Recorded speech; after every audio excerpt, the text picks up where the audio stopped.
দশম শ্ৰেণীৰ ছাত্ৰ ছাত্ৰীসকল, আজি তোমালোকৰ যেতিয়া আমি তোমালোকে লৈ আহিছে দশম শ্ৰেণীৰ পাঠ্যপুথিৰ সকলোতকৈ দীঘল চেপ্টাৰটো আৰু যিটোৰ পৰা সকলোতকৈ বেছি মাৰ্কছ আহে, কেইবাটাও টপিকছ আছে আৰু সকলোতকৈ ইম্পৰ্টেণ্ট মানে চেপ্টাৰ। তো চেপ্টাৰটোৰ নাম হৈছে ভাৰতীয় সংস্কৃতি, লিখিছিলে হেম বৰুৱাদেৱে।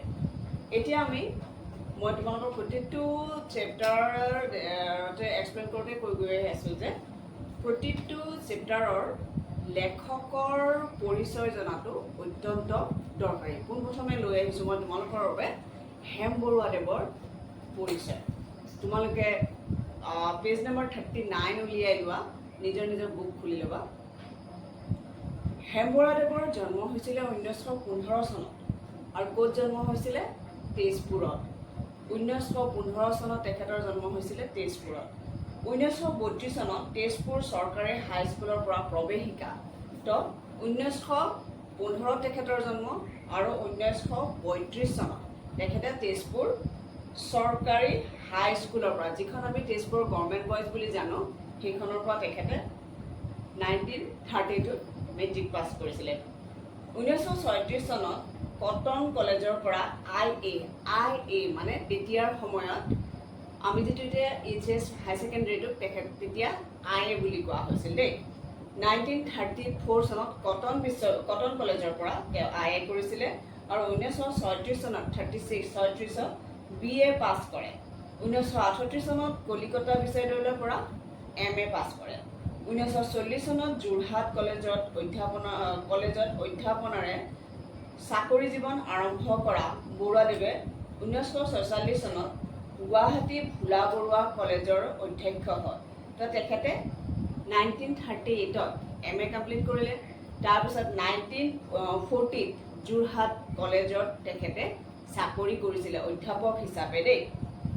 আৰু 1944 চনত গুৱাহাটী ভোলা বৰুৱা কলেজৰ অধ্যক্ষ হয়। তো তাৰপিছত তেখেতে গুৱাহাটী ভোলা বৰুৱা কলেজত অধ্যক্ষ হিচাপে কাম কৰে। সাম্প্ৰতিক কবিতাৰ পথ প্ৰদৰ্শক বৰুৱাদেৱে ৰচনা কৰিছিলে। তেখেতৰ ৰচনাৰাজি বহুতেই ইম্পৰ্টেণ্ট, তোমালোকে মাৰ্ক কৰি ল'বা। তেখেতে কি ৰচনা কৰিছিলে আমাৰ আহি যাব পাৰে: বালিচন্দা, মনময়ূৰী, আধুনিক সাহিত্য, এই গাঁও এই গীত, ৰঙা কৰবী ফুল, Israel, the red river and the blue hill ইত্যাদি। তো তেখেতৰ ৰচনাৰাজিসমূহ হ'ল বালিচন্দা, মনময়ূৰী, এই গাঁও এই গীত, ৰঙা কৰবী ফুল, Israel, the red river and the blue hill. তো এইকেইখন অত্যন্ত দৰকাৰী। ইয়াৰ পৰা যিকোনো হয়তো দি দিব পাৰে যে এই গাঁও এই গীত কিতাপখন কোনে লিখিছিলে, ৰঙা কৰবী ফুল কোনে লিখিছিলে, ইজৰাইল কোনে লিখিছিলে, and the red river and the blue হিলটো আহিয়ে থাকে। তো হয়তো এবাৰ যদি কুৱেশ্যনৰ চেঞ্জ কৰি দিয়ে তেনেহ'লে হয়তো ৰেড ৰিভাৰটো এবাৰ উঠাই দি পেলাই অন্য কিবা এটাও দি দিব পাৰে। তো একে ইজি আমাৰ সাধাৰণতে ব্যৱহাৰ হৈ থকা শব্দকেইটাই ইয়াতে ইউজ কৰা হৈছে আৰু সেই শব্দকেইটাৰে নাম দি দিয়া হৈছে। তো মনত থাকিব মই কওঁ। তাৰপিছত চোৱা, ইয়াৰ পিছত তেওঁ জনতা আৰু পচুৱা আলোচনীৰ সম্পাদনা কৰিছিল। জনতা আৰু পচুৱা নামৰ মেগাজিন মানে আলোচনী আছিলে আৰু সেই আলোচনী তেওঁ এডিটিং কৰিছিলে, সম্পাদনা কৰিছিলে। 1972 চনত ধুবুৰীত অনুষ্ঠিত হোৱা অসম সাহিত্য সভাৰ অধিৱেশনৰ সভাপতি আছিল। তো এইটো কুৱেশ্যন হ'ব পাৰে তোমালোকৰ যে তেখেতে কোনখন সাহিত্য সভাৰ অধিৱেশনৰ সভাপতি আছিলে। তো আমি লিখিব লাগিব 1972 চনত ধুবুৰীত অনুষ্ঠিত হোৱা অসম সাহিত্য সভাৰ সভাপতি আছিলে। তাৰপিছত তেওঁ আছিল সুবক্তা আৰু কৃতি সাংসদ। ভালদৰে কথা ক'ব পৰাজনক সুবক্তা বুলি কোৱা হয়। তো ভালদৰে ভাষণ দিব পাৰিছিলে আৰু কৃতি সাংসদ আছিলে। ঠিক আছিলে, এইখিনিয়ে আছিলে তেখেতৰ কবি পৰিচয়। সাধাৰণতে হেম বৰুৱাদেৱৰ কবি পৰিচয় নাহে, কিন্তু তাত কবি পৰিচয়ৰ ভিতৰত যিখিনি তেখেতৰ লিখা কবি মানে পুথি আছে আৰু তেখেতে ইয়াতে 2খন আলোচনী সম্পাদনা কৰা বুলি কোৱা হৈছে আৰু তেখেতে কোনখন সাহিত্য সভাৰ অধিৱেশনৰ সভাপতি আছিলে। এই তিনিটাই সাধাৰণতে কুৱেশ্যন হ'ব পাৰে আৰু বাকীখিনি মোৰ ইম্পৰ্টেণ্ট লগা নাই, এতিয়ালৈকে অহা নাই। তোমালোকে ইয়াৰ পৰা ইম্পৰ্টেণ্ট হিচাপে এইখিনি চাই ল'বা। এতিয়া আমি আহিছোঁ মূল পাঠলৈ। মূল পাঠটো হৈছে ভাৰতীয় সংস্কৃতি। আমি আগতেই কৈ উঠিলোঁ যে লিখিছিলে হেম বৰুৱা। এতিয়া চোৱা, যদি আমি চাবলৈ যাওঁ এই ভাৰতীয় সংস্কৃতি নামৰ পাঠটোত কেইবাটাও টপিকছ আছে আৰু গোটেইকেইটা টপিকছেই ইম্পৰ্টেণ্ট। ইয়াৰে ভিতৰত আমি টপিকছ কেইটা মেইনলি 8টা টপিক পাওঁ। ইয়াৰে প্ৰথমটো হৈছে ভাৰতীয় সংস্কৃতিয়ে বিৰাট সমন্বয়ৰ বস্তু। ভাৰতীয় সংস্কৃতিনো কেনেদৰে সমন্বয়ৰ বস্তু হৈছে সেইটো আমি ফাৰ্ষ্ট টপিকটো আলোচনা কৰিম। সকলোৱে উলিয়াই লোৱা পেজ নম্বৰ 32। এতিয়া ভাৰতীয় সংস্কৃতি, এতিয়া মেইন কথাটো হৈছে ভাৰতীয় সংস্কৃতি। এতিয়া ভাৰতীয় মানে আমি বুজি পাওঁ, সংস্কৃতি মানে কি? ইংৰাজী কালচাৰ শব্দটোৰ অৰ্থনো কি? এতিয়া সংস্কৃতি বুলিলে এটা জাতিৰ জীৱনশৈলী, কেনেদৰে তেওঁলোকে লাইফ ষ্টাইল পাৰ কৰে, তেওঁলোকৰ খাদ্য, তেওঁলোকৰ বাসস্থান কেনেকুৱা ধৰণৰ হয়, তেওঁলোকৰ মানে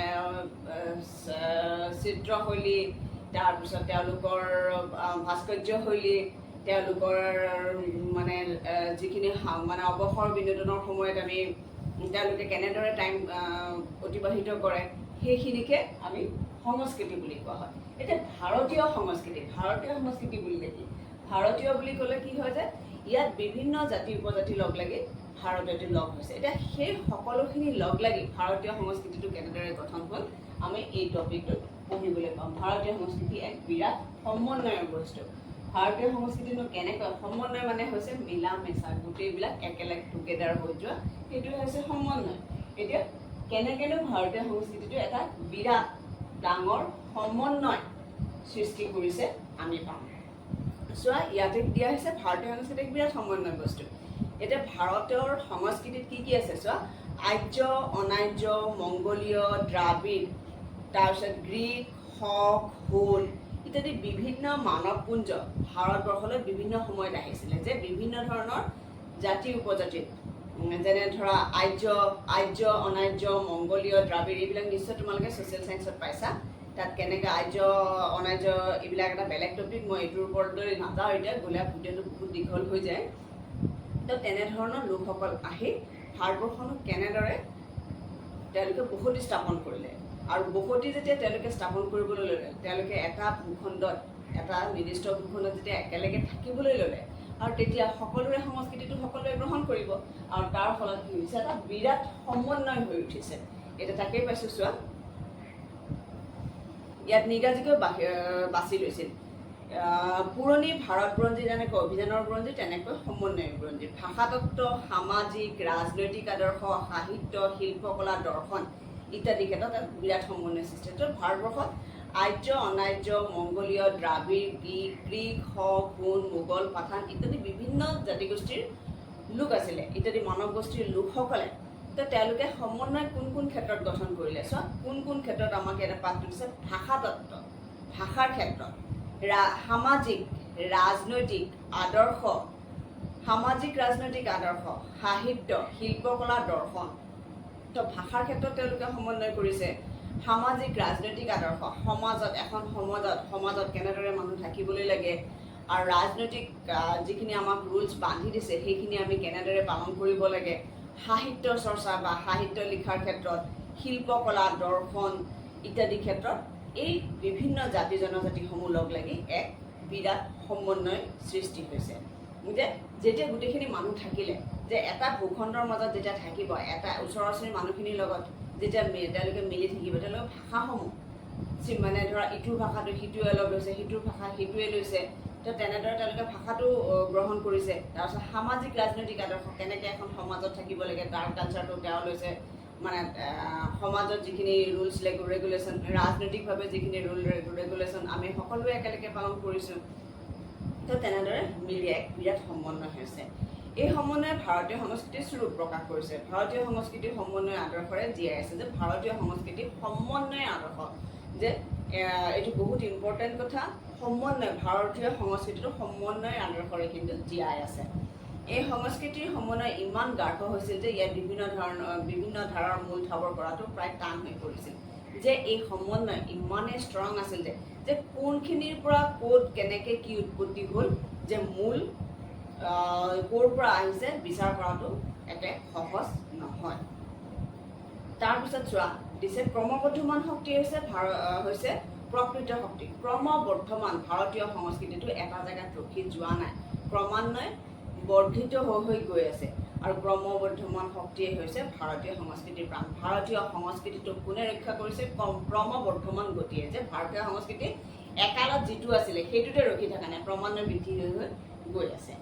সেইকাৰণে ভাৰতীয় সংস্কৃতিৰ জীৱন্ত শক্তি, আৰু যিহেতু বাঢ়ি বাঢ়ি গৈয়ে আছে গতিকে জীৱন্ত শক্তি বুলি কোৱা হৈছে।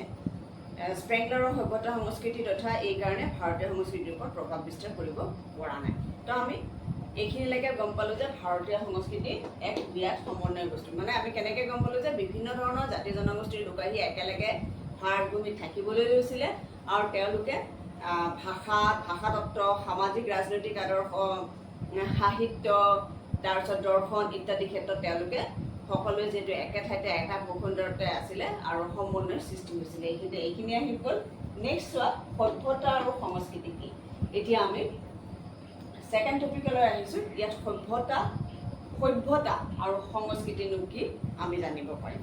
চোৱা সভ্যতা আৰু সংস্কৃতি এই শব্দ দুটাৰ মাজত কিবা পাৰ্থক্য আছেনে চিন্তা কৰি চোৱা উচিত।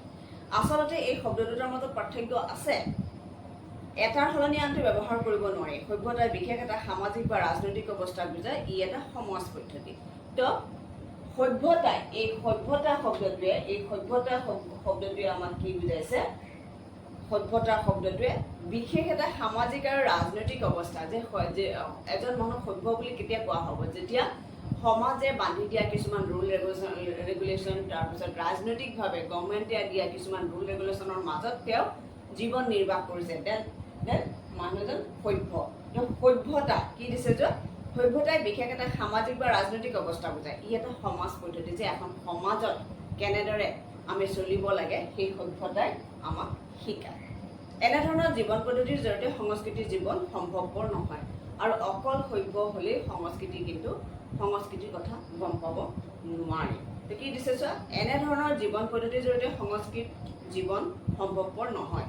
সমাজ সভ্য অৰ্থাৎ সুশৃংখল নহ'লে কোনো ব্যক্তি বা অনুষ্ঠানৰ পক্ষে সৃষ্টিমূলক কাম হাতত লোৱাটো সম্ভৱপৰ নহয়। এতিয়া চোৱা আমাক নেক্সট আহিছে সংস্কৃতি। এটা সংস্কৃতি গঠন কৰিবলৈ হ'লে কিন্তু সমাজখন সুসভ্য আৰু সুশৃংখল, মানে ডিচিপ্লিনত থাকিবই লাগিব। আদাৰৱাইজ কি হয়, এটা সংস্কৃতি গঢ়ি উঠিব নোৱাৰে।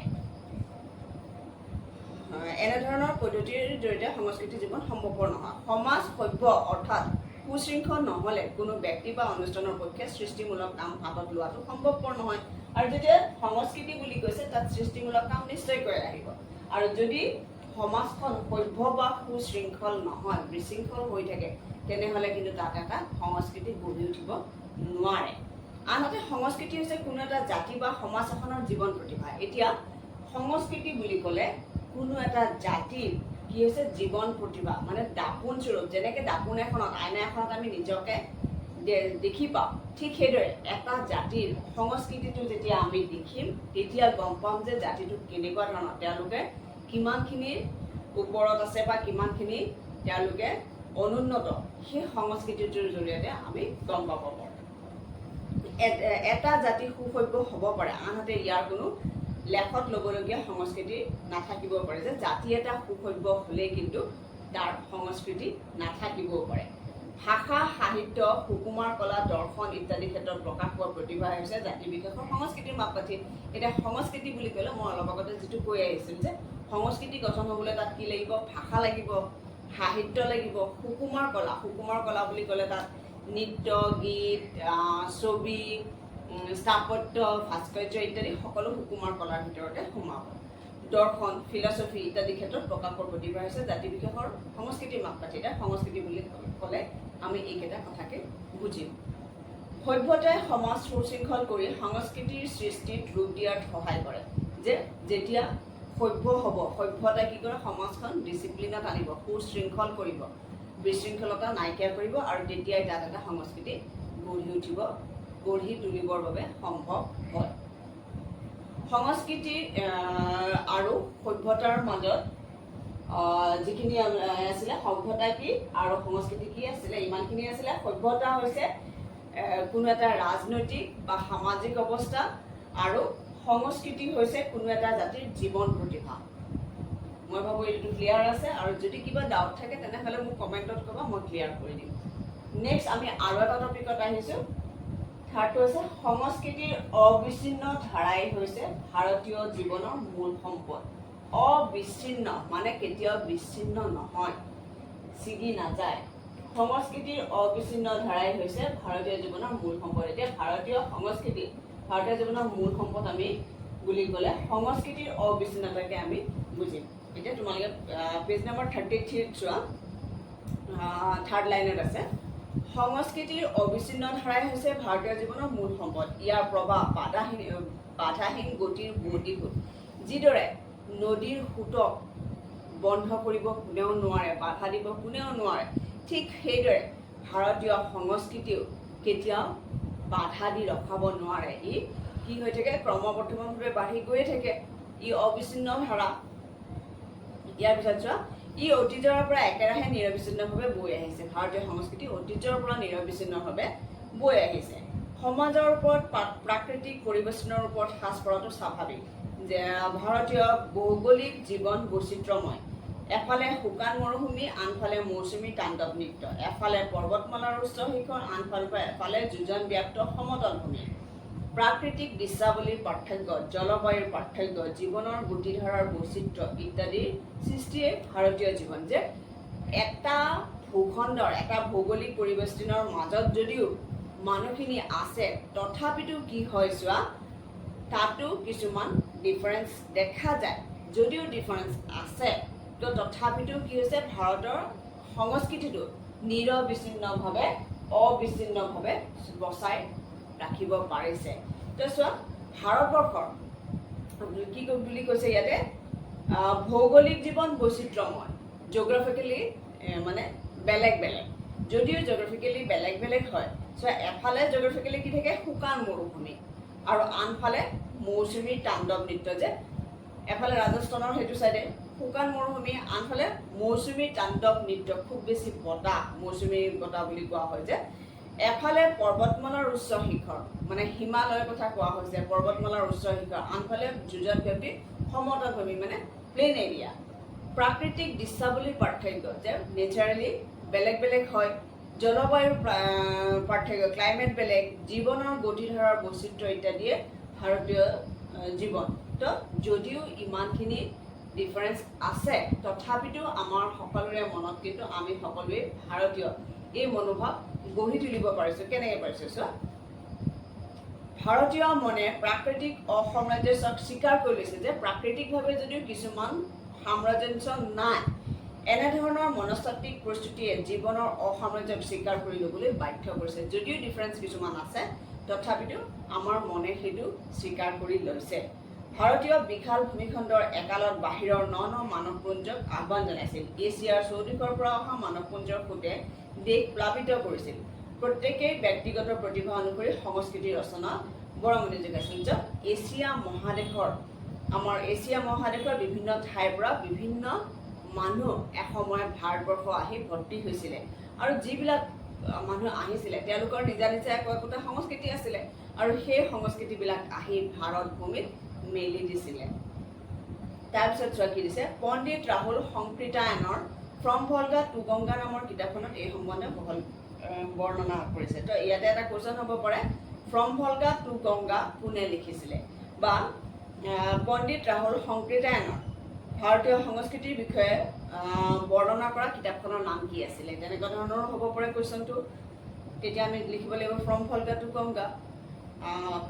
তাৰপিছত চোৱা, প্ৰাকৃতিক ব্যৱধানৰ কাৰণেই হওক বা আন কিবা কাৰণেই হওক, যিসকল আৰ্যই প্ৰব্ৰজন কৰি আহি ভাৰত ভূমিত নিগাজিকৈ থাকিবলৈ ল'লে, সেইসকলৰ আদিম বাসভূমি মধ্য এছিয়াৰ লগত স্বাভাৱিকভাৱে সম্বন্ধ টুটি আহিবলৈ ধৰিলে। তো এছিয়াৰ সাধাৰণতে মধ্য অঞ্চলৰ পৰা ভাৰত ভূমিত বহুখিনি মানুহ আহি বসতি স্থাপন কৰিছিলে। তো তেওঁলোকে অহাৰ পিছত কি হ'ল, তেওঁলোকে ক্ৰমান্বয়ে মধ্য এছিয়াৰ লগত সম্বন্ধ এৰি দিলে, আৰু ভাৰত ভূমিতে তেওঁলোক বিলীন হৈ গ'ল। আনকি ভাৰতবৰ্ষ আৰু আফগানিস্তানক একগোট কৰি থোৱাৰ ফলৱৰ্তী নহ'ল। একালত এই দুয়োটা অঞ্চলত সংযোগ আছিল, আৰু সেইষাৰ কথা সাক্ষী হিচাপে কান্দাহাৰ চহৰ আছে। এতিয়া কান্দাহাৰ চহৰ কি? এইটো এটা কুৱেশ্যন হৈ যাব পাৰে। তো কান্দাহাৰ হৈছে ভাৰতবৰ্ষ আৰু আফগানিস্তানক একগোট কৰি ৰখাৰ চেষ্টাৰ ফলৰ যিটো প্ৰমাণ হিচাপে যিখন চহৰ আছে সেইখনে হৈছে কান্দাহাৰ চহৰ। তো কি হৈছিলে ভাৰতবৰ্ষ আৰু আফগানিস্তানক একেলগে কৰাৰ এটা প্ৰচেষ্টা চলিছিল, একগোট কৰাৰ এটা প্ৰচেষ্টা চলিছিল আৰু সেয়া বিফল হ'ল, সেইটো ছাকচেছ নহ'লে।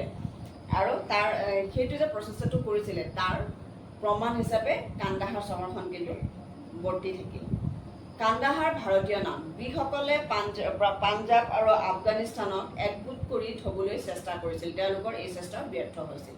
সেইদৰে মৌৰ্যসকলৰ বিস্তাৰ যুগত ভাৰত আৰু কান্দাহাৰক একগোট কৰি থোৱাৰ প্ৰচেষ্টা আছিল। এই প্ৰচেষ্টাই গ্ৰীকসকলৰ চেষ্টা ব্যৰ্থ হোৱাৰ দৰে ব্যৰ্থ হৈছিল। তো তাৰপিছত আমি চাওঁ গ্ৰীকসকলে পাঞ্জাৱ আৰু আফগানিস্তানক একগোট কৰিবলৈ ল'লে। যেতিয়া গ্ৰীকসকল ভাৰতবৰ্ষলৈ আহিলে তেওঁলোকে পাঞ্জাৱ আৰু আফগানিস্তানক একগোট কৰিব বিচাৰিছিলে, কিন্তু যিদৰে মৌৰ্যসকলে কান্দাহাৰ চহৰক মানে সাক্ষী হিচাপে থৈ পেলাই ভাৰতবৰ্ষ আৰু আফগানিস্তানক একগোট কৰিব বিচাৰিছিলে, ঠিক সেইদৰে মৌৰ্যসকলৰ পাঞ্জাৱ আৰু আফগানিস্তানক একগোট কৰিবলৈ লোৱা প্ৰচেষ্টাটো ব্যৰ্থ হৈছিলে। ইয়াতে ইমানখিনিয়ে পাবা, বাকীখিনি হেৰি নাই বাৰু, ইমানখিনিয়ে হেৰি কৰিবলৈ নাই। নেক্সট চোৱা, সম্যক দৃষ্টিৰে চালে দেখা যায় যে ভাৰত বুৰঞ্জী হৈছে উত্থান পতন ভঙা গঢ়াৰ সবিশেষ বুৰঞ্জী। তো ভাৰতীয় যিটো বুৰঞ্জী, ভাৰতৰ বুৰঞ্জী হৈছে যে কিছু সময়ত কোনোবা ৰজাৰ দিনত হয়তো আমাৰ ভাৰতবৰ্ষখন কিছু উন্নত হৈছে, আপগ্ৰেড হৈছে, আৰু কিছুমানৰ কাৰোবাৰ হয়তো ৰাজত্ব কালত ভাৰতবৰ্ষখন কিছু পিছ পৰি গৈছে, সেইকাৰণে কি কোৱা হৈছে উত্থান পতন আৰু ভঙা গঢ়াৰ সবিশেষ বুৰঞ্জী। ইটোৰ পিছত সিটো গোষ্ঠীৰ আক্ৰমণ বা অভিযানে ইটো পৰিয়ালৰ পিছত সিটো পৰিয়ালৰ শাসনভাৰ গ্ৰহণ ইত্যাদিয়ে ভাৰত বুৰঞ্জীক ভাৰাক্ৰান্ত কৰিছে। যে ভাৰতবৰ্ষত বিভিন্ন সময়ত বিভিন্ন ধৰণৰ আক্ৰমণ হৈছিলে, তো সেই আক্ৰমণত হয়তো এইটো পৰিয়ালৰ পিছত সিটো যেতিয়া শাসনভাৰ গ্ৰহণ কৰিছিলে তেতিয়া হয়তো মানে ধৰা কাৰোবাৰ দিনত উত্থান কাৰোবাৰ দিনত পতন হ'ল, আৰু সেই উত্থান পতনে কি হৈছিলে ভাৰত বুৰঞ্জীক ভাৰাক্ৰান্ত কৰি তুলিছিলে, দুখময় কৰি তুলিছিলে। তথাপি ভাৰতীয় সংস্কৃতিৰ মূল সুঁতি ক্ৰমবৰ্ধমান সোঁতেৰে বৈ আছিল, যদিও এনেকুৱা বিপদৰ সময় আহিছিল কিন্তু ভাৰতীয় সংস্কৃতি ক্ৰমবৰ্ধমান গতিত চলিয়ে আছিলে। ই অকস্মাতে ভঙা গঢ়াৰ হেঁচাত ৰুদ্ধ হোৱা নাছিল। এই আছিলে ভাৰতীয় সংস্কৃতিৰ ঐতিহ্যৰ বৈশিষ্ট্য, যে যদিও বেয়া দিন আহিছিলে ভাৰতীয় সংস্কৃতি কিন্তু ৰখি যোৱা নাছিল, এই ক্ৰমবৰ্ধমান গতিত গৈয়ে আছিলে। মহেঞ্জোদাৰো আৰু হৰপ্পা সংস্কৃতি এটা আৰ্যপূব যুগৰ কথা। তো আৰ্যসকল ভাৰতবৰ্ষত অহাৰ আগৰ যিখিনি কথা আছে সেইখিনি যিখিনি হিষ্ট্ৰী মহেঞ্জোদাৰো আৰু হৰপ্পাৰ যিটো কালচাৰ সেইটোৰ পৰা আমি গম পাব পাৰোঁ। তাৰপিছত আছে মহেঞ্জোদাৰো সংস্কৃতিক অস্বীকাৰ কৰা নহয়, ইয়াৰ ওপৰত ভিত্তি কৰিহে পাছৰ যুগৰ আৰ্যসকলে নতুন সংস্কৃতিৰ জীৱন গঢ়ি উঠিছিল। ইয়াৰ বুকুৰ পৰা ভালেখিনি সংস্কৃতিৰ সম্ভাৰ এতিয়ালৈকে বুটলি লৈছিল। শিৱ আৰু শক্তি পূজাৰ মূল হিচাপে প্ৰত্নতান্ত্ৰিক পণ্ডিতসকলে ইয়াৰ কাষ চাপিছিল আৰু ইয়াতে তেওঁলোকৰ মূল আৱিষ্কাৰ হৈছিল। ধ্যানস্থ শিৱৰ কল্পনা মহেঞ্জোদাৰো সংস্কৃতিৰে সম্পদ। এতিয়া ধ্যানস্থ শিৱ বাবাই যে এনেকৈ ধ্যান কৰি থাকে সেই আৰ্হিটো আমি ক'ৰ পৰা পাইছিলোঁ, মহেঞ্জোদাৰো কালচাৰৰ পৰাই আমি সেই আৰ্হিটো পাবলৈ সক্ষম হৈছিলোঁ। ভাৰতীয় সংস্কৃতিৰ মৰ্মস্থলী সুসংগঠিত আৰু টনকিয়াল ভিতৰ আছিলে। ভাৰতীয় সংস্কৃতিটো যে খুবেই ষ্ট্ৰং, মই আগতেও কৈ থৈ আহিছোঁ। বাহিৰৰ পৰা অহা অভিযানসমূহ ইয়াৰ আগত প্ৰায় ব্যৰ্থ হৈ আছিল, আনহাতে বাহিৰৰ পৰা অহা ক্ৰমেহে ভাৰতীয় সংস্কৃতিৰ সৰ্বগ্ৰাহী প্ৰভাৱৰ পৰা হাত সাৰিব পাৰে। এতিয়া আমি আহিছোঁ নেক্সট টপিক, ভাৰত বুৰঞ্জীত কেনেকৈ স্থানীয় আৰু বহিৰাগতৰ মাজত সাংস্কৃতিক সমন্বয় গঢ়ি উঠিছিল। তোমালোকে চোৱা পেজ নম্বৰ 34ৰ থাৰ্ড মানে ষ্টেঞ্জাৰটো, তাত চোৱা ভাৰত বুৰঞ্জী কেনেকৈ স্থানীয় আৰু বহিৰাগতৰ মাজত এটা সাংস্কৃতিক সমন্বয় গঢ়ি উঠিছিল তাৰ প্ৰমাণ উল্লেখ আছে। কেনেকৈ প্ৰমাণ দিছে চোৱা, উদাহৰণ দ্ৰাবিড় আৰু আৰ্য সংস্কৃতিৰ কথা উল্লেখ কৰিব পাৰে, যে দ্ৰাবিড় আৰু আৰ্য সংস্কৃতি যি গঢ়ি উঠিছিলে তাৰ মাজত স্থানীয় আৰু বহিৰাগতৰ মাজত সাংস্কৃতিক সমন্বয় গম পোৱা গৈছে। কেনেকৈ পাইছে চোৱা, দ্ৰাবিড় সমাজত প্ৰচলিত কিছু দেৱ দেৱীক আৰম্ভ কৰি ধৰ্ম পদ্ধতিৰ বিশেষ আৰ্য সমাজে গ্ৰহণ কৰিছিল। যে দ্ৰাবিড় সমাজত যি দেৱ দেৱীৰ পূজা আৰম্ভ কৰা হৈছিল, যি দেৱ দেৱীৰ পূজা চৰ্চা কৰা হৈছিলে সেইসমূহ আৰ্য সমাজে লাহে লাহে গ্ৰহণ কৰিবলৈ ধৰিলে। সেইদৰে দ্ৰাবিড় পুৰোহিত শ্ৰেণীক আৰ্য সমাজে আৰ্য ব্ৰাহ্মণ সমাজক মৰ্যাদা দি অন্তৰ্ভুক্ত কৰিছিল। যে দ্ৰাবিড়সকলৰ যি পুৰোহিত সেই পুৰোহিতসকলক আৰ্য ব্ৰাহ্মণ সমাজে আকৌ মৰ্যাদা দিছিলে। আৰু এই মৰ্যাদা দিছিল। সেইদৰে কি দিছে চোৱা, দ্ৰাবিড় সমাজত প্ৰচলিত কিছু দেৱ দেৱীক আৰম্ভ কৰি ধৰ্ম পদ্ধতি বিশেষো আৰ্য সমাজে গ্ৰহণ কৰিছিল। সেইদৰে দ্ৰাবিড় পুৰোহিত শ্ৰেণীক আৰ্য ব্ৰাহ্মণ সমাজে মৰ্যাদা দি অন্তৰ্ভুক্ত কৰি লৈছিল। ইয়াৰ উপৰি আৰ্য আৰু অনাৰ্যৰ মাজত বিভিন্ন ক্ষেত্ৰত সংমিশ্ৰণ ঘটিছিল। কি যে অকল দ্ৰাবিড় সমাজৰ যিখিনি পূজা বিধি বা তেওঁলোকৰ পুৰোহিত শ্ৰেণীৰ পুৰোহিতসকলৰ শ্ৰেণীক যে আৰ্য সমাজে তেওঁলোকৰ আৰ্য ব্ৰাহ্মণ সমাজত অন্তৰ্ভুক্ত কৰা হোৱা হৈছিল, অকল সেইটোৱে নহয়, তাৰ উপৰিও কি আছে চোৱা, আৰ্য আৰু অনাৰ্যৰ মাজত বিভিন্ন ক্ষেত্ৰত সংমিশ্ৰণ হৈছিল। স্থানীয় আৰু বাহিৰাগতৰ মাজত কেনেদৰে সমন্বয় হৈছিল, তাত আছিলে চোৱা আৰ্য আৰু অনাৰ্যৰ মাজত সমন্বয় হৈছিল। উদাহৰণস্বৰূপে চোৱা, আৰ্য শিৱ অনাৰ্য সমাজৰ দেৱতা যদিও পিছত আৰ্যৰ বেদীটো শিৱ স্থান পায়, যে শিৱ আদিতে কি আছিলে, আৰ্য দেৱতা আছিলে, শিৱ আদিতে অনাৰ্য দেৱতা আছিলে, শিৱ অনাৰ্য দেৱতা আছিলে, আৰু পিছলৈ শিৱই আৰ্য বেদীটো স্থান পাইছিলে। তদুপৰি বৰ্তমান হিন্দু সমাজত শ্ৰাদ্ধবিধি, যে আমাৰ হিন্দু সমাজে যি শ্ৰাদ্ধবিধি কৰে, সেই শ্ৰাদ্ধবিধি অনাৰ্য যুগৰ অৱদান, যে হিন্দুৰ শ্ৰাদ্ধবিধিও সেই অনাৰ্য যুগৰ পৰাই আহিছে। কামাখ্যা দেৱীও আদিতে অনাৰ্য আছিল যদিও পিছলৈ আৰ্য সমাজে কালী বা দুৰ্গাৰ ৰূপান্তৰ হিচাপে গ্ৰহণ কৰে। তো এইদৰে কি হৈছিলে, অনাৰ্যৰ সংস্কৃতিটো আৰ্যই লৈছে। তাৰপিছত কি হৈছে, দ্ৰাবিড়সকলৰ তেওঁলোকৰ যিটো বিধি আছিলে, পূজাৰ বিধি আছিলে, পুৰোহিতসকলক তেওঁলোকক আৰ্যসকলে গ্ৰহণ কৰি লৈছে। সেইদৰে স্থানীয় আৰু বহিৰাগতৰ মাজত সাংস্কৃতিক সম্পন্ন কৰি দিছে, যে আৰ্যৰ যিখিনি আছিলে সেইখিনি অনাৰ্যসকলে লৈছে, দ্ৰাবিড়সকলৰ যি আছিলে সেইখিনি আৰ্যসকলে লৈছে। এইদৰে এটাৰ লগত আনটো সমন্বয় গঢ়ি উঠিছে। এতিয়া মই আহিছোঁ নেক্সট টপিক, ইছলামীয় ভাস্কৰ্যৰ প্ৰভাৱ। যে ইছলামসকল যেতিয়া ভাৰতবৰ্ষত আহিল, তেওঁলোকে আমাৰ সংস্কৃতিটোনো কি দি থৈ গ'ল, সেইটো আমি এতিয়া আলোচনা সেইটো বিষয় কৰোঁ। এতিয়া চোৱা, ভাৰতীয় সংস্কৃতিত ভাৰতত বসবাস কৰা বিভিন্ন জাতি ধৰ্ম সম্প্ৰদায়ৰ দৰে ইছলামৰ অৰিহণা অতি মন কৰিবলগীয়া। যে ইছলামসকলে যে অন্য জাতি জনজাতিসকলে যেনেদৰে ভাৰতীয় সংস্কৃতিত তেওঁলোকৰ অৰিহণা যোগাইছে, ঠিক সেইদৰে ইছলামসকলেও যে ভালেখিনি অৰিহণা যোগাইছে, সেইটো এটা প্ৰমাণ আছে। বিশেষকৈ ইছলামৰ চুফিবাদ আৰু ভাৰতীয় শাস্ত্ৰ উপনিৱেশৰ মাজত অভূতপূৰ্ব মিল দেখা যায়। যে ভাৰতীয় যি শাস্ত্ৰ আৰু উপনিষদ আৰু ইছলামসকলৰ যি চুফিবাদ হৈছে ইছলাম ধৰ্মৰ তত্ত্ব কথা থকা কিছুমান ভক্তিমূলক গ্ৰন্থ বা তেওঁলোকৰ প্ৰভাৱ নীতি। তো সেইসমূহৰ লগত আমাৰ হিন্দু ভাস্কৰ্যৰো কিছুমান মিল দেখা যায়। তাৰ উদাহৰণস্বৰূপে কি দেখা যায়, তাজমহল ইয়াৰ উৎকৃষ্ট নিদৰ্শন। ভাৰতবৰ্ষত প্ৰচলিত চিত্ৰশিল্পৰ লগত ইছলামীয় চিত্ৰশিল্পৰ মিলন ঘটি ভাৰতীয় চিত্ৰশিল্পক বৈচিত্ৰ্য প্ৰদান কৰিছে। যে ভাৰতৰ যি চিত্ৰশিল্প আছে, সেই চিত্ৰশিল্পটোৰ লগত ইছলামীয় চিত্ৰশিল্প সংযুক্ত কৰি এটি কি কৰিছে, বৈচিত্ৰ্যময় চিত্ৰশিল্প বৈচিত্ৰ্যময় ৰূপ দিছে। ৰাজপুত আৰু মোগলসকলৰ আৰ্টত এই বৈচিত্ৰ্য দেখা যায়। যে ৰাজপুত লোকসকল আৰু মোগলসকলৰ সেই আৰ্টতো ইছলামীয় ভাস্কৰ্যৰ বহুখিনি বৈচিত্ৰতা মন কৰিবলগীয়া। ইছলামীয় সাহিত্যৰ ভাৱধাৰাও ভাৰতীয় সাহিত্যত একভূত হ'লে এইদৰে ভাৰতীয় সংস্কৃতি ইছলামৰ অৰিহণা আৰু অধিক জাতিষ্কাৰ কৰি তুলিছে। যে ইছলামীয় ভাস্কৰ্যৰ যি চিত্ৰশিল্প, সেইসমূহ আমাৰ ভাৰতীয় ভাস্কৰ্যৰ চিত্ৰশিল্পত পৰি এক নতুন ৰূপ দিছে। আৰু তাৰ উদাহৰণস্বৰূপে আমি তাজমহল ল'ব পাৰোঁ। এতিয়া আমি নেক্সট টপিক আহিছোঁ, অজন্তাৰ গুহা শিল্প। ভাৰতীয় সংস্কৃতিত এই অজন্তাৰ গুহা শিল্পই এক বিশেষ স্থান দখল কৰি আহিছে। অজন্তাকে তোমালোকে জানা, মহাৰাষ্ট্ৰৰ ঔৰংগাবাদ জিলাত এই অজন্তা গুহা পোৱা যায়। ইয়াত মুঠ 30টা গুহা আছে। আৰু ইয়াত কি হৈছে, জাতকৰ গল্প, বুদ্ধৰ অতীত জীৱনৰ গল্পক লৈ পেলাই বিভিন্ন ভাস্কৰ্য পোৱা যায়। এতিয়া চোৱা, অজন্তাৰ গুহাত অনন্তকালৰ বাবে শিল্পকলা সঞ্জীৱিত হৈ আছে। যে অনন্ত কালৰ বাবে যি তাৰ শিল্পকলা আছিলে সঞ্জীৱিত হৈ আছে। অজন্তাৰ শিল্পকলাৰ ভিতৰত চিত্ৰশিল্পই প্ৰধান। অজন্তাৰ যি শিল্পকলা আছে তাৰ ভিতৰত মেইন হৈছে চিত্ৰশিল্প।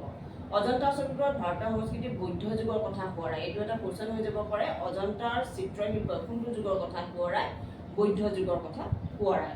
অজন্তাৰ গুহাৰ ছবিবোৰত দুটা ভাৱ বস্তুৰ প্ৰকাশ পোৱা যায়। যে অজন্তাত যি চিত্ৰশিল্পত পোৱা যায় সেই চিত্ৰসমূহত দুটা ভাৱবস্তু প্ৰকাশ পায়। প্ৰতিখন চিত্ৰৰ পৰা দুটা ভাৱবস্তু প্ৰকাশ পায়।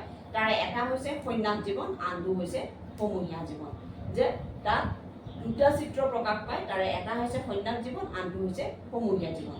তো কি হৈছে চোৱা, দুইটাতে কি কি পোৱা যায়। প্ৰথমটো মানে সন্ন্যাস জীৱনত আছে এজন সন্ন্যাসী কেনেকুৱা হ'ব পাৰে, সন্ন্যাসী তেখেতৰ এজন সন্ন্যাসীৰ গাত কি কি গুণ থাকে চোৱা, দয়া, ধ্যান আৰু মৌনতা। যে প্ৰথম ছবিখনত আমি সন্ন্যাসী জীৱন পাওঁ, তো তাত থাকিব দয়া, ধ্যান আৰু মৌনতা। আৰু দ্বিতীয়টোত আছে সমূহীয়া জীৱন। সমূহীয়া জীৱনত কি থাকিব পাৰে, সমূহীয়া জীৱনত আছে চোৱা শক্তি, খ্যাতি, প্ৰেম আৰু যৌৱন। তো অজন্তাৰ গুহা শিল্পত দুটা বস্তু প্ৰকাশ পাইছে, এটা হৈছে সন্ন্যাস জীৱন, আনটো হৈছে সমূহীয়া জীৱন। আৰু সন্ন্যাস জীৱনত আমি পাইছোঁ দয়া, ক্ষমা আৰু মৌনতা। আৰু সমূহীয়া জীৱনত পাইছোঁ আমি খ্যাতি, প্ৰেম আৰু কি পাইছিলোঁ, শক্তি, খ্যাতি, প্ৰেম, শক্তি আৰু যৌৱন পাইছিলোঁ। এতিয়া চোৱা, তাৰপিছত ভাৱবস্তুৰ ফালৰ পৰা দুখন সুকীয়া জগত প্ৰতিফলিত হৈছে যদি দুখন পৃথকভাৱে অংকিত হোৱা নাই। যে এটা চিত্ৰত দুটা ভাৱবস্তু প্ৰকাশ পাইছে, কিন্তু দুইটা ছবি একেলগে অংকিত কৰা হৈছে। যে যদি দুবিধ সন্ন্যাস জীৱন আৰু সমূহীয়া জীৱন দুটা ভাৱবস্তু প্ৰকাশ পাইছে, কিন্তু পৃথকভাৱে দুইখন ছবি অঁকা হোৱা নাই। জীৱনৰ অসামঞ্জস্য একেলগে গ্ৰহণ কৰিব পৰা শক্তি এই ছবিবোৰত আছে। প্ৰাক মুছলমান যুগৰ জীৱনৰ প্ৰাচুৰ্যৰ কথাও এই অজন্তাৰ ছবিবোৰত আছে। পুৰুষ, মহিলা, শিশু বিভিন্ন ভংগীমাত সকলো একে ঠাইতে অংকিত হৈ আছে। আৰু কি হৈছে, গোটেইখিনি চিত্ৰত একেলগে গোটেইখিনি অংকিত কৰা হৈছে, অথচ তাত দুখন ছবি প্ৰকাশ পাইছে। তাত পুৰুষৰ ছবি আছে, মহিলা আছে, শিশু আছে, সকলোৰে ছবি আছে, অথচ সকলোৱে এটা এটা বেলেগ ভাৱ প্ৰকাশ কৰিছে। শিল্পীৰ শিল্প জগত আৰু বাস্তৱ জগতৰ মাজত এক সুন্দৰ সমন্বয় স্থাপিত হৈছে। আৰু শিল্প জগত, এজন শিল্পীৰ যি তেওঁৰ শিল্প জগত আৰু বাস্তৱ জগতৰ মাজত কি হৈছে, সুন্দৰ সমন্বয় ইয়াত প্ৰতিফলিত আছে। এইদৰে আমি অজন্তাৰ গুহা শিল্পৰ কথা পাওঁ। এতিয়া আমি আহিছোঁ নেক্সট টপিক, উত্তৰ ভাৰতীয় আৰু দক্ষিণ ভাৰতীয় ভাস্কৰ্য। ভাৰতীয় সংস্কৃতিত আমি আৰম্ভণিৰ পৰা এতিয়া পঢ়ি আছোঁ যে তাত কিছুমান ভাস্কৰ্যৰ কথা উল্লেখ কৰা হৈছে। এতিয়া ভাৰতবৰ্ষৰ উত্তৰ দিশত থকা ভাস্কৰ্যসমূহ কেনেকুৱা আৰু দক্ষিণ দিশত থকা ভাস্কৰ্যসমূহ কেনেকুৱা, আমি এইটো টপিকত পঢ়িবলৈ পাম। আৰু এইটো টপিক প্ৰায় এক্সামত আহে, উত্তৰ ভাৰতীয় ভাস্কৰ্যৰ বিষয়ে লিখা, নহ'লে বা দক্ষিণ ভাৰতীয় ভাস্কৰ্যৰ বিষয়ে লিখা। এতিয়া মই প্ৰথমতে উত্তৰ ভাৰতীয় ভাস্কৰ্যৰ বিষয়ে কৈছোঁ। উত্তৰ ভাৰতীয় ভাস্কৰ্য চোৱা, উত্তৰ ভাৰতীয় ভাস্কৰ্যত পোনপটীয়াকৈ বহিৰাগতৰ প্ৰভাৱ দেখা গৈছিল। যে বাহিৰৰ পৰা অহা জাতিগোষ্ঠীসমূহৰ যি প্ৰভাৱ, চিত্ৰশিল্পৰ ভাস্কৰ্যৰ যি প্ৰভাৱ উত্তৰ ভাৰতীয় ভাস্কৰ্যত পোনপটীয়াকৈ পৰিছিলে। এই ভাস্কৰ্য দক্ষিণ ভাৰতীয় ভাস্কৰ্যৰ লগত নিমিলে। যে দক্ষিণ ভাৰতীয় ভাস্কৰ্যৰ পোনপটীয়াকৈ প্ৰভাৱ পৰা নাছিলে, কিন্তু উত্তৰ ভাৰতীয় ভাস্কৰ্যত পোনপটীয়াকৈ প্ৰভাৱ পৰিছিলে। উত্তৰ ভাৰতীয় ভাস্কৰ্যত বৃত্ত আৰু বক্ৰৰেখাৰ প্ৰাদুৰ্ভাৱ সৰহ। কি হৈছে, ইয়াত বৃত্ত আৰু বক্ৰৰেখাৰ মানে তাৰ যি ডিজাইনিং বিলাক আছে, তাত বৃত্ত আৰু বক্ৰৰেখাৰ প্ৰাদুৰ্ভাৱ সৰহ। যে ইয়াত বৃত্ত আৰু বক্ৰৰেখাসমূহৰ দ্বাৰা ডিজাইনিংসমূহ কৰা হৈছিলে। এই অঞ্চলৰ মন্দিৰবোৰত ইছলামীয় ভাস্কৰ্যৰ ভালেখিনি প্ৰভাৱ পৰা যায়। তো ইছলামীয় ভাস্কৰ্যৰ প্ৰভাৱবিলাক কি আছিলে, ইছলামীয় ভাস্কৰ্যবিলাক আছিলে গঠনত সৰু সৰু আৰু কি আছিলে, সূক্ষ্ম, গঠনত সৰল আৰু সূক্ষ্ম। আৰু উত্তৰ ভাৰতীয় ভাস্কৰ্যটো সেই ইছলামীয় ভাস্কৰ্যৰ প্ৰভাৱ পৰা গৈছিল। যে ইয়াত বৃত্ত আৰু বক্ৰৰেখাৰ প্ৰাদুৰ্ভাৱ পৰিছিল আৰু সূক্ষ্ম সৰু সৰু আছিলে ডিজাইনিংবিলাক।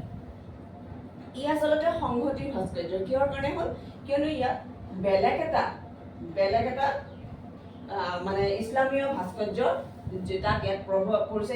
ইছলামীয় আৰু উত্তৰ ভাৰতৰ মাজত সংহতি স্থাপন কৰা হৈছে। এই ইছলামীয় আৰু উত্তৰ ভাৰতীয় ভাস্কৰ্যৰ লগত সংহতি স্থাপন কৰা হৈছে। ইয়াৰ শোভা, সমন্বয় আৰু গঠনৰ সূক্ষ্মতাৰ জৰিয়তে প্ৰকাশ পায়। তো মই ক'লো যে ইয়াৰ লগত এইটো প্ৰভাৱ পৰিছিলে।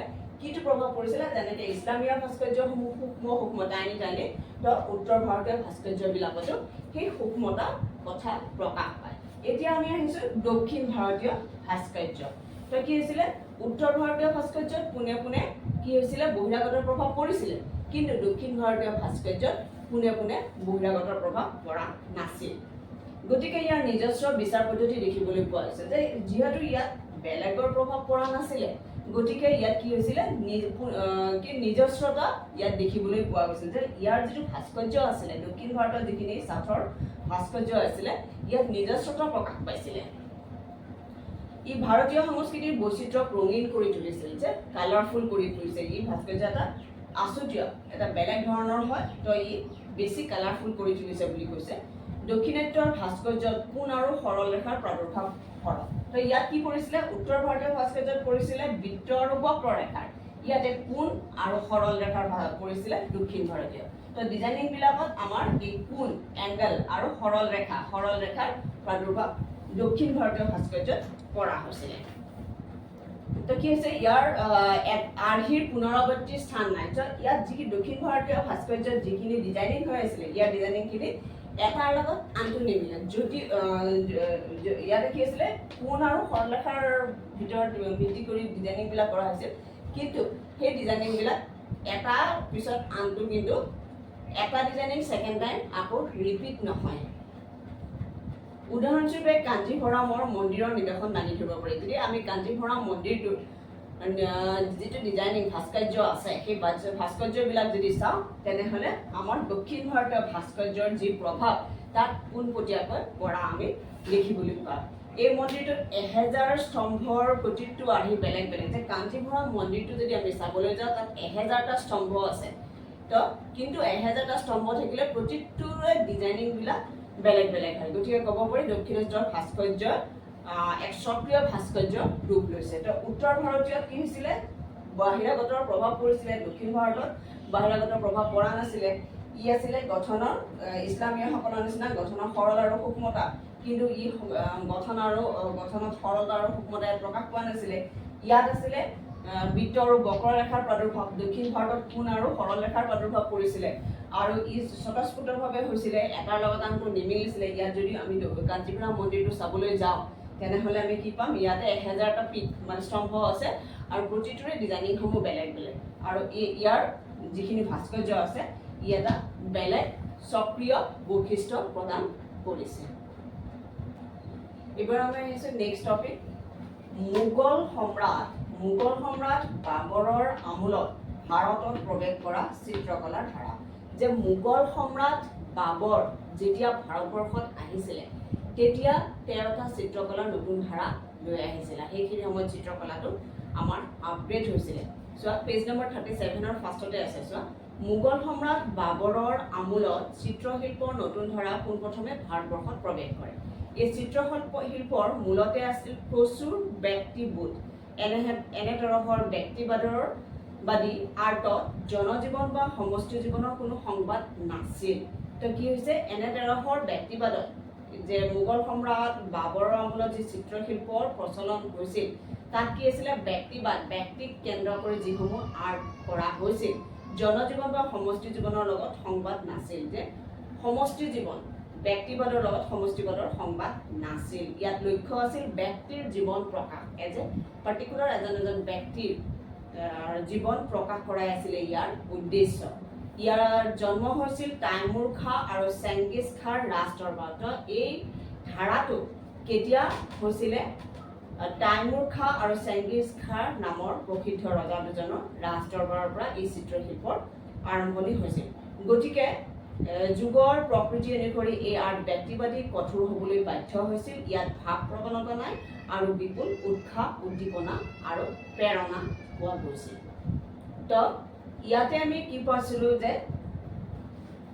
মোগল সম্ৰাট বাবৰৰ চিত্ৰশিল্পত পোনপটীয়াকৈ ভাৰতত প্ৰৱেশ কৰিছিল। এই চিত্ৰশিল্পৰ মূলতে আছিল প্ৰচুৰ ব্যক্তিবোধ, আৰু এনে তৰহৰ ব্যক্তিবাদী চিত্ৰশিল্প জনজীৱনৰ বা সমষ্টি জীৱনৰ কোনো প্ৰভাৱ নাছিলে, আৰু ইয়াৰ লক্ষ্য আছিল ব্যক্তিৰ জীৱন প্ৰকাশ। এইবাৰ আহিছোঁ আমি নেক্সট টপিক, প্ৰাক মুছলমান যুগত হিন্দু সমাজত থকা আধ্যাত্মিকতাবাদ। যে যেতিয়া মুছলমান আৰু হিন্দুৰ মাজত সংঘাতৰ সৃষ্টি হৈছিলে, আৰু সেই সংঘাতত যেতিয়া হিন্দু হাৰিছিলে, মই হাৰা বুলিয়ে কৈছোঁ চিম্পল ৱৰ্ডত, তো তেতিয়া কি হৈছিলে তেওঁলোকৰ মাজত নৈৰাখ্যা মানে নিৰাশা জন্ম হৈছিল আৰু তাৰ ফলত সেই নৈৰাখ্যাৰ পৰা ওলাই আহিবলৈ আধ্যাত্মিকতাবাদত আশ্ৰয় লৈছিলে। পেজ নম্বৰ 37 লাষ্টৰ ষ্টেঞ্জাটো চাবা, তাত দিয়া আছে যে সেই নৈৰাখ্যাৰ পৰা আঁতৰি আহিবলৈ কি হৈছিলে আধ্যাত্মিকতা ঈশ্বৰৰ লগত বিলীন হ'বলৈ বিচৰা হৈছিল আৰু সেইদৰে সেই আধ্যাত্মিকতাবাদৰ সৃষ্টি হৈছিলে। চোৱা কি হৈছিলে ইয়াতে স্বাভাৱিকতে হিন্দুৰ মনে বাস্তৱ জগতৰ কথা পাহৰি আত্মাৰ জগতলৈ গমন কৰিছিলে। গতিকে এনে পটভূমিত আধ্যাত্মিকতাবাদৰ সমাদৰ আহিছিল। ইয়াৰ পৰিণতি ইমানেই সংকীৰ্ণ স্তৰলৈ অধোগামী হৈছিল যে হিন্দুৰ অভিযান, ৰাজ্য বিস্তাৰ, যুদ্ধ জয় ইত্যাদি কাহিনী সাধু কথালৈ ৰূপান্তৰিত হৈছিল যে তেওঁলোকে আধ্যাত্মিকতাবাদত ইমানেই বিলীন হৈ গৈছিল যে ৰাজ্য বিস্তাৰ, যুদ্ধ সামগ্ৰী, যুদ্ধ জয় কৰিব লাগে এইবিলাক কথা মনৰ পৰা একেবাৰে ওলাই গৈছিলে আৰু মানে ভগৱানৰ লগত খালি লীন হ'বলৈহে বিচাৰিছিলে। তাৰপিছত কি হৈছিলে চোৱা আধ্যাত্মিকতাবাদে আনহাতে প্ৰাক মুছলমান যুগৰ হিন্দু সমাজৰ ওপৰত এটা সুকীয়া প্ৰভাৱ বিস্তাৰ কৰিছিলে। পৰম পুৰুষৰ ধ্যানে মানুহক সামাজিক অসামঞ্জস্যৰ পৰা আঁতৰাই ৰাখিছিল। পদদলিত সৰ্বসাধাৰণৰ অদৃশ্য ৰূপত আস্থা ৰাখি জীৱনৰ সকলো গ্লানি স্বীকাৰ কৰি লৈছিল যে জীৱনলৈ অহা বেয়া সময়খিনিও তেওঁলোকে হ'ব যি হ'ল হ'ল আৰু ভগৱানে চাব তেনেধৰণৰ এটা মনোভাৱেৰে তেওঁলোকে এৰি দিছিলে। এনেদৰে মনে মনে গঢ়া সমাজৰ ওপৰত পুৰোহিত আৰু সামন্ত শ্ৰেণীৰ প্ৰভাৱ পৰিছিলে। পণ্ডিত ৰাহুল সংকৃতানে ইয়াৰ আঁতিগুৰি মাৰি বৰ্ণনা কৰিছিলে।